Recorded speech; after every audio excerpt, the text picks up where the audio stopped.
Today, as you know, is Wednesday, and we have an outstanding gentleman.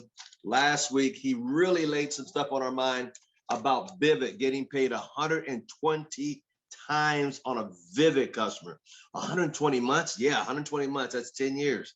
And he said 85% payout for the Vivid. I mean, if you didn't see it, go back and watch it last Wednesday. And being 8 points. And I tell you what, he did a fantastic job. He's back with us today. He's a leader in the area of not only just in Houston, Texas, but he's also mentored a lot of people throughout the world, different age groups.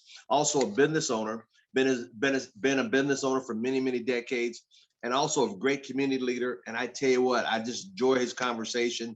His favorite book is the BIBLE, that stands for Basic Instruction Before Leaving Earth.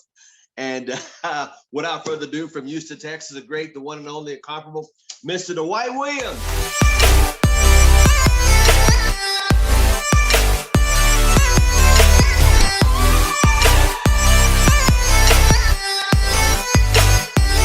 Good morning, and good morning, everybody.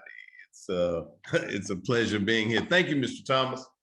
You're welcome. Mr. Thomas, like that Yes, pink sir. shirt you got on there, man. I'm gonna have to. You're gonna have to give me one of those. I know that's got to be a Las Vegas thing. It's got to be. No, my friend. Actually, it's the Tommy Bahama little shirt. Oh, okay, all right. I need to hit Amazon. See what Amazon. They just built an Amazon distribution center. Notice the word I use, distribution center, right down the street, walking distance from my house. Massive facility. When I first saw it, I thought they were building a mall down the street from my house. Come to find out, it's an Amazon distribution center. And really and truthfully, theoretically, it is a mall. If you think about it. Well, you know, malls, I'm gonna jump in for a second. Malls are going out of style. Malls are a thing of the past. And I was sharing with some of my leaders yesterday, Mr. Williams, just a little edification here.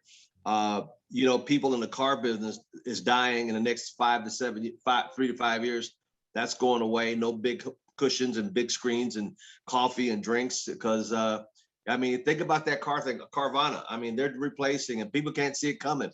That real estate agents are going to be replaced as well. Why would you want to pay a 6 or 7% commission? You could do it for 1%. Mark my words, 3 to 5 years, folks. Those businesses are gone away, and we're in the right business. Our business is increasing where everything is shrinking. Sorry about that, sir. Back to you. No, you're good. Well, it is a pleasure to be here with you guys again today, Mr. Thomas. We're on a mission to get things moving, and so that's where my focus is. Mr. Thomas has asked me to focus our energies on that, and I will. You know, I love to inspire. You know, I love motivation, but sometimes we got to get down to work. So I got some backgrounds I'm going to throw up on the screen just briefly as we talk. You know, my background, we are ACN, is in the back of us right now.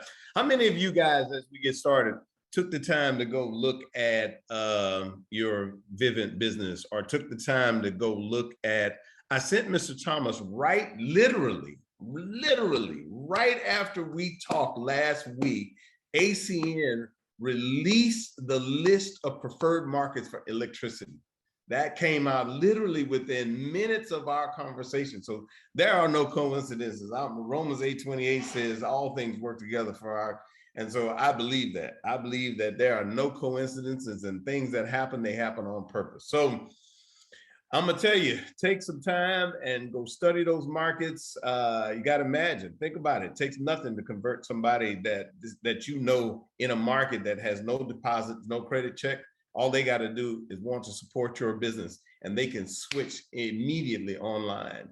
You can do that 10, 15, 20, 25, 50 times, and very easily. Just so you know, just the tips, so you know, there are leaders right now who are building massive businesses with and hitting the vice president positions.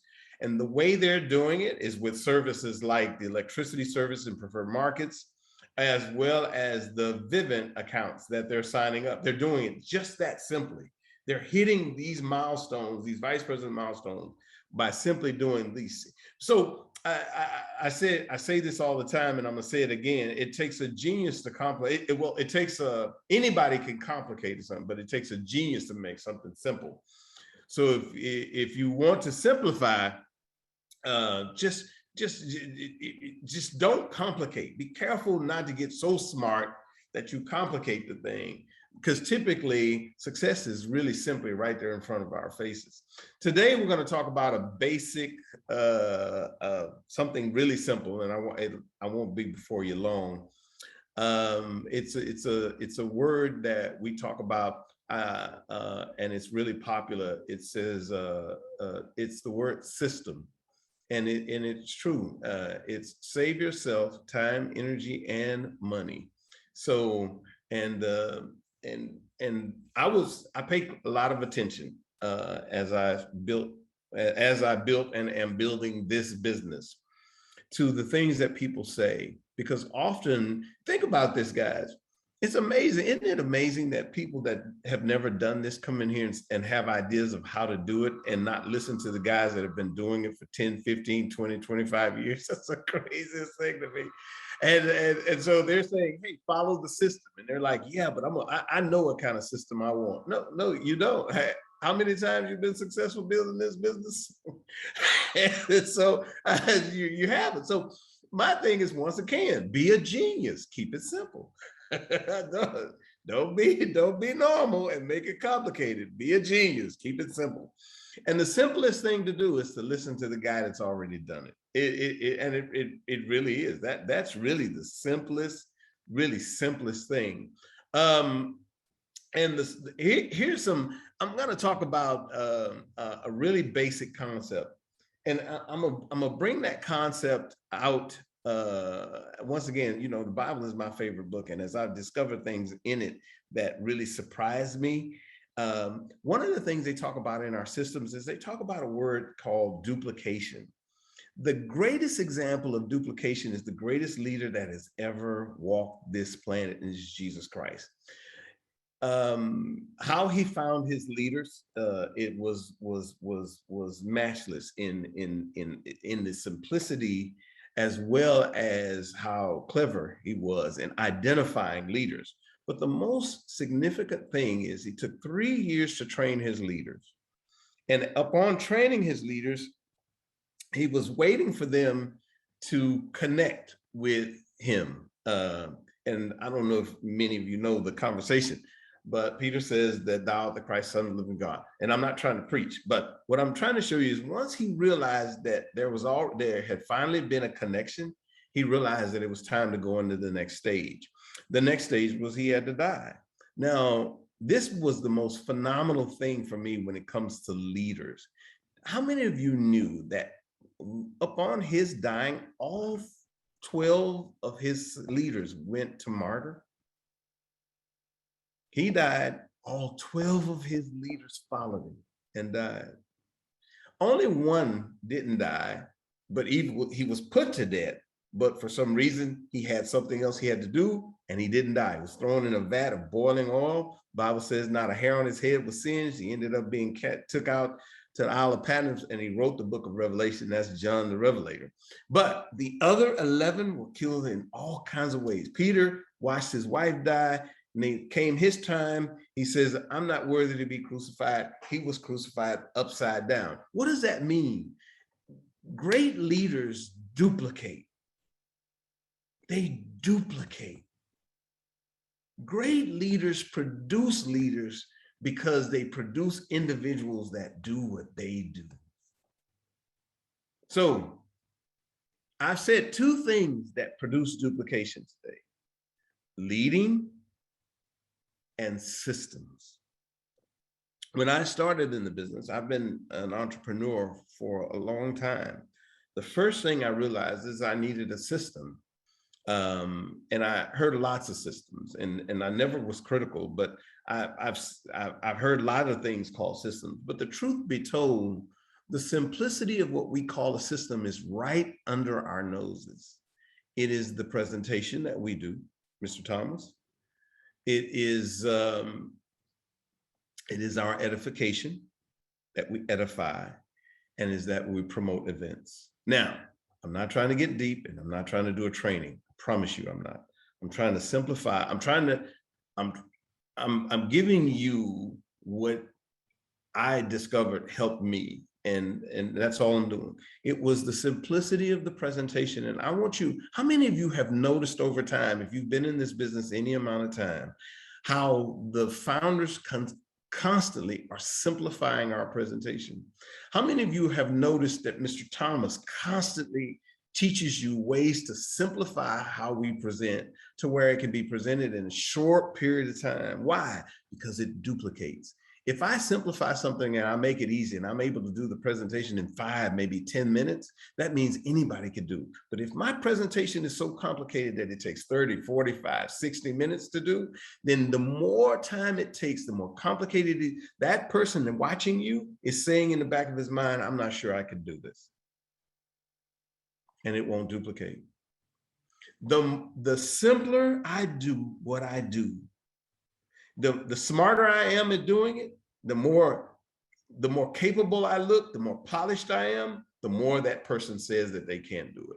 The more simpler it is, the more basic it is, the more just straightforward it is, the more that person is saying, if that guy can do it, I know I can do this.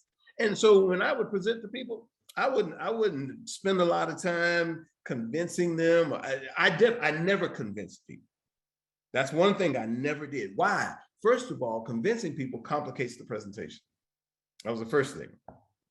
All I did was told people what I did. Hey, what do you do? Hey, I got electricity. I flip it on. Definitely at my house. I flipped electricity on. Hey, what do you think? You like electricity? I think it's great. Hey, I make money on that electricity. What do you think about that? I think it's good. Done. Presentation over. Why? Why? If that guy can't figure out that that's a big deal, that I make money on an electricity bill when electricity turns on, if he can't figure that out, he's probably not my guy. Now, I'm not being critical. So I would keep the presentation really, really, really short. I would do things, little things. Hey, if I'm out at a coffee shop, and I attract somebody and I get their attention, and I'll show them Vivid. I'll say, hey, let me show you something. Check this out. And they're looking at this, they say, oh, that's cool. How can I get that? Well, first thing, you can get that easy. I can do that. We're gonna do that before you leave today. But what if I told you not only can you get it, but you can make money on it too? And then just like I'm doing it with you, you do the same thing I'm doing with you. You can do it with 100 other people and make money on all 100 of them. What do you think? Think done. Presentation finished. Why? The simpler you keep it, the easier it'll be for you to finish. Now, what's finishing? The next thing you need to do is you need to take their attention away from you and put their attention on somebody bigger than you. You got to talk about somebody other than yourself. Edification is the #1 tool to building this business. Well, it's one of the top 2 tools to building this business. Let me say it that way. There are 2 tools that you're going to do to building this business. Edification is one of those 2.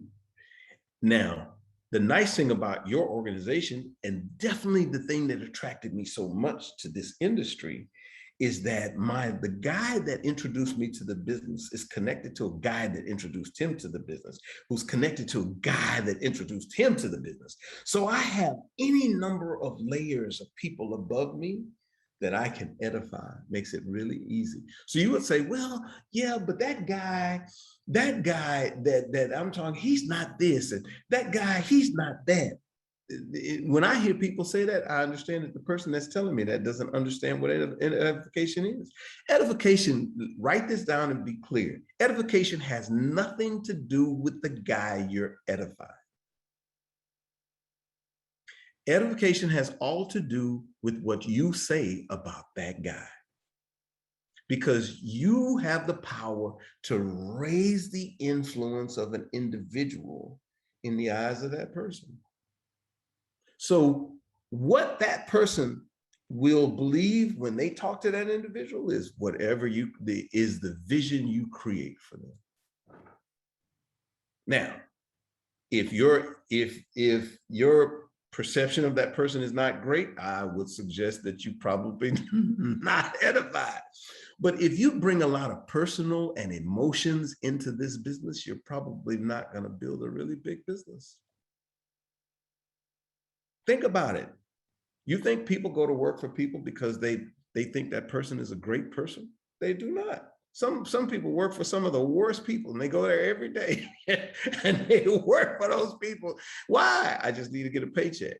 Well, you have more to offer than just a paycheck.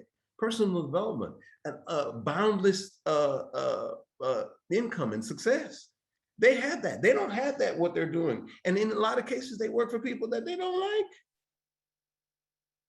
And we judge and we say, I don't know if I can do, I don't believe, no. So watch this. What have I showed you? I present to pique their interest. I connect them to somebody else that I build the respect for. You know the last thing I do? I invite them to an event. I told you there were two things that are the keys to this business.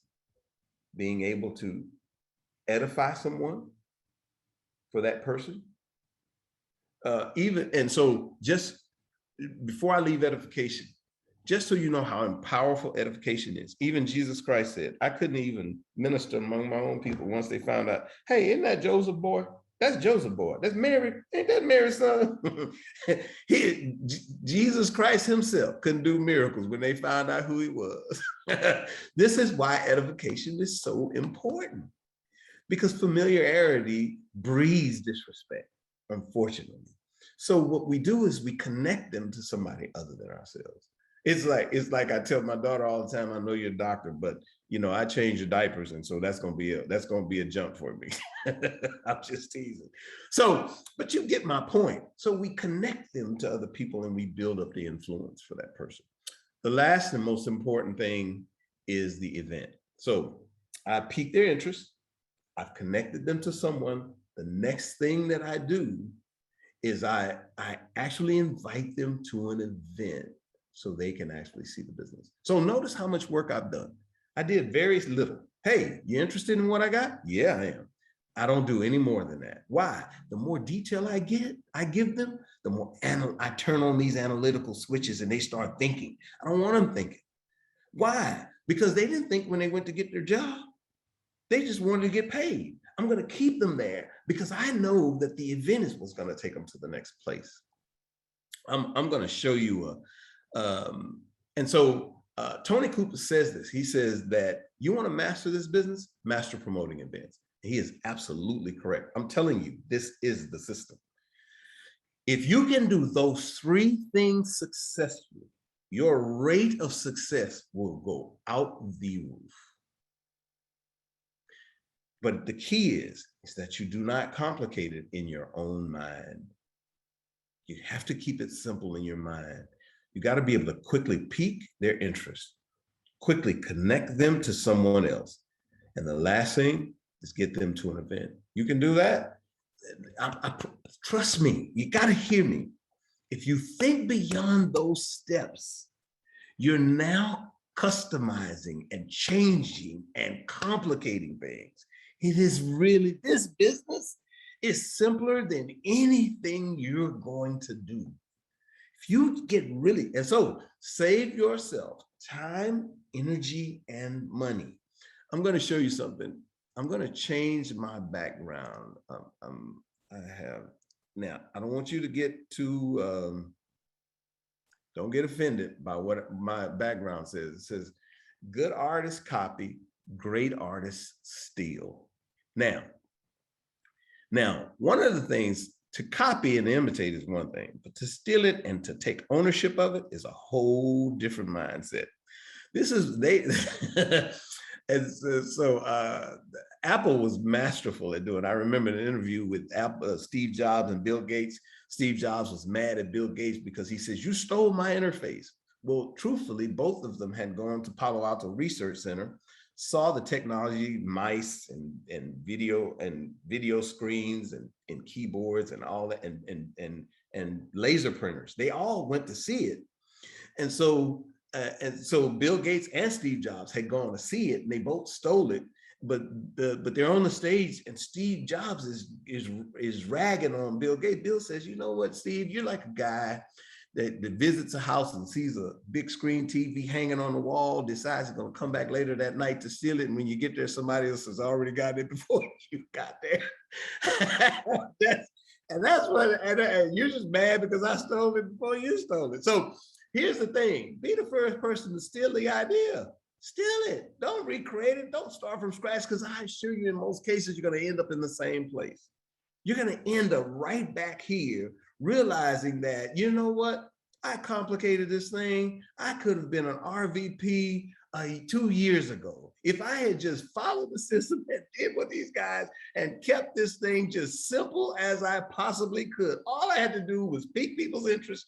Well, how do I do this? I'm moving around all the time. People are watching me and talking to me all the time. I just need to raise my awareness and care more about what I do. And when I do, I'm going to talk about it more. And when I start talking about it more, I'm going to pique more people's interest. When I do that, I say, hey, Mr. Thomas, I got somebody I'm going to connect you with. What? Mr. Thomas, I got somebody. Mr. Thomas is going to be like, wow, all of a sudden this person is calling me all day, every day, connecting me with people. And then we're moving those people to events. And it's as simple as that. And you say to me, Mr. Dwight, but what else do I need to do? The rest happens without you. See, the key is we want to do too much. We want to take too much ownership. But the truth be told, the system works for you. The presentation is already done for you. You just got to pique their interest to see it. The people who are going to actually close for you, they're not you. The people who are going to actually do the presentation and organize the event, none of that's you. Your job is simply to connect people to the opportunity. That's it. And if you get really good and efficient at doing that, good artists copy, but the great ones, they steal it and take ownership of it. And with that, Mr. Thomas, but I wanted to say, it took me a while to figure out. I heard system, system, system. And the whole time they were telling me what the system was. But in my mind, I was just complicating, making it more complicated. And Mr. Koopas and all of the internationals, they kept saying the system is these three things, the system is, and I kept saying, guys, what's the system? Guys, and everybody was saying, this is the system. Guys, I just told you. The system is piquing people's interest, connecting them to someone else, and inviting them to an event. The rest happens without you.